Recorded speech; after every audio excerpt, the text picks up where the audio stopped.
RT from Moscow, and our breaking news tonight on Russia's worst sporting tragedy ever. A jet carrying the triple champion Russian ice hockey team Locomotiv Yaroslavl crashed earlier on this evening in flames near the runway of their home city, 270 kilometers northeast of Moscow. It's understood there are only 2 survivors tonight from among the 45 people who were on board that plane at the time. RT's Anissa now is near the crash site for us. Anissa, very good evening to you again. We've been over the past few hours starting to hear, haven't we, from people who witnessed this catastrophe unfolding. What have they been saying? Well, basically, there are different versions as to how this all happened. Some of the people we've spoken to said it was very clear that something was wrong with the plane. Some people say it was leaning very much to the right, others to the left, but all agree that there was a loud bang and they flew into some kind of antenna and then ended up in the Volga River. We had a chance to speak to some witnesses and also fans of these hockey players, most who were killed, obviously, as this almost entire team was wiped out in this tragedy. Let's listen to how they explain how this all happened.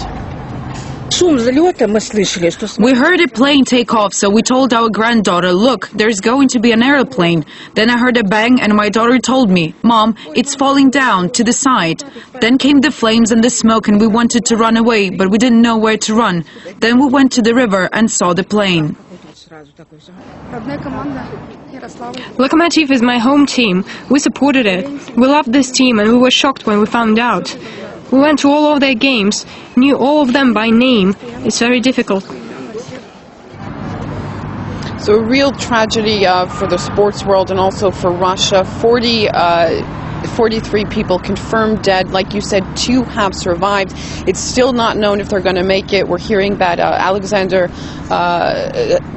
Glimov, who is in the hospital in critical condition. We heard rumors earlier that he had passed away. We know that 80% of his body is burnt, so hopefully he will make it through this. We know now that he is fighting his way through this in the hospital along with another survivor. Again, still not confirmed who that second survivor is, but lots of people hoping here in Yaroslavl that at least these 2 people will make it out of this tragedy. Absolutely. To just bring a tiny bit of good news to what's such a horrendous story that's unfolded there where you are. I mean, it's getting late now. I can see it's dark behind you. Investigators and emergency teams, of course, have that awful job of having to work through the night, trying to pull more bodies out from the wreckage. I guess they'll be continuing at least till dawn, won't they?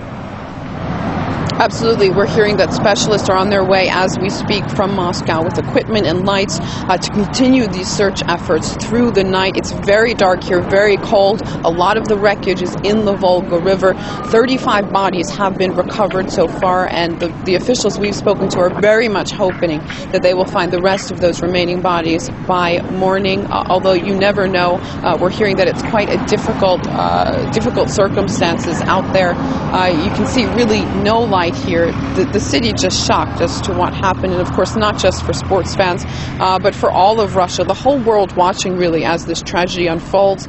Parallel taking place in this city, of course, the Global Policy Forum. President Medvedev on his way to Yaroslavl anyway on Thursday. He'll be cutting half of his schedule in half to come here to the crash site and pay his respects to those who lost their lives. And as you're speaking, we were looking over your shoulder at those rather raw feed pictures coming in, I think, from a mobile phone. No, actually, we're not over your shoulder, actually on the screen. We're seeing the plane on fire in the Volga there, smoke and flames coming off it, and rescue crews, the initial ones in boats, trying to get to that wreckage as soon as they possibly could. Can you paint a picture for us, please, of how close the Volga River is to the airport? I gather the plane split into 3 pieces. 2 of those ended up in the river. Is that correct?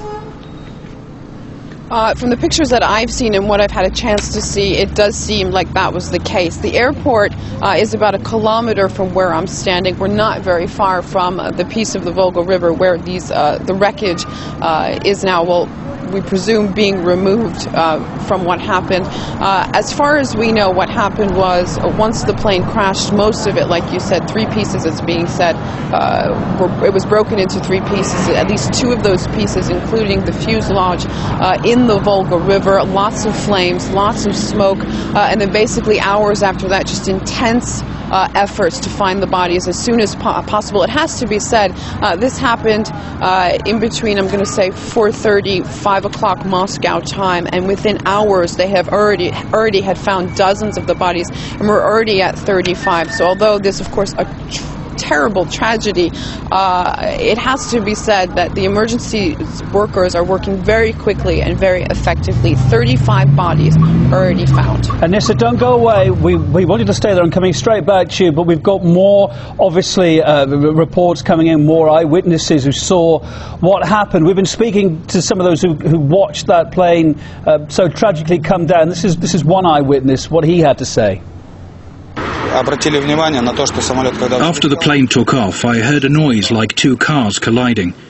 Several seconds later, we heard another bang. Then the plane started leaning to the right. After we heard the second bang, the plane suddenly dived and hit the ground. I didn't see it hit the ground, but we saw that its tail broke off. The plane broke in two.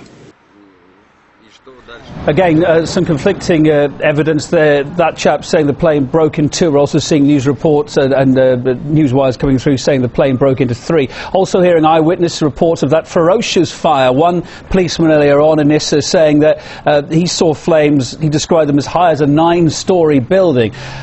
Horrendous what went on there. You were saying just now the causes, there are two kind of different stories. We heard one eyewitness report saying that he saw that plane go down almost as it was taking off. It barely took to the sky. The other report, of course, saying that it may have hit antennas. Try and bring us a bit more about what's being said about what could have caused this awful tragedy. This is always the case when there are crashes like this. Lots of different angles that you could have watched this plane hit something. No one really knows what went wrong. Like you said, witnesses all have different versions of what they saw from down on the ground happen in the skies this afternoon here in Yaroslavl.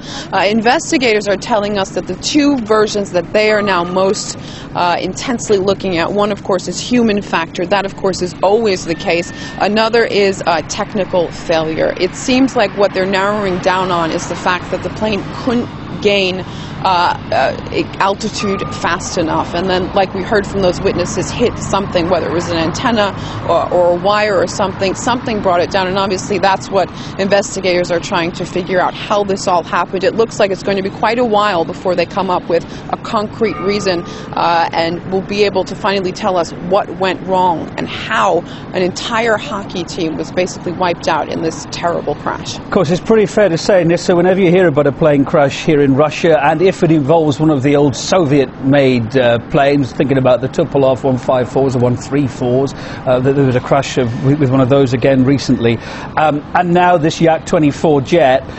The thoughts are that although people say they're airworthy, these planes are getting old in design. Now, it depends who you talk to. I spoke to a pilot earlier on that said if these planes are serviced well, they're well built in the first place, they are perfectly airworthy. I don't know, what do we know about this Yak-42 jet?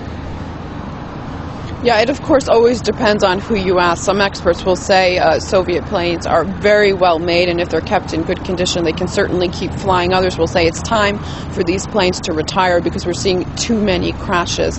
And I think there's going to be a lot of debate about that over the next the next few days. What we do know about this Yak in particular is that it held 100 seats. The general capacity for a Yak-42 is about 120, and they are known to be very reliable planes. Over the past decade or so, there have been several incidents that have caused crashes, and of course forced pilots and experts to begin thinking about whether or not Yaks should be flying. This is something that is going to continue, especially after this latest crash. Right, listen now, thanks for bringing us up to date with what you know. Sorry, I got the 42 and the 24 mixed around there the wrong way. That model was, as you're saying, this Yak-42 jet involved in tonight's crash.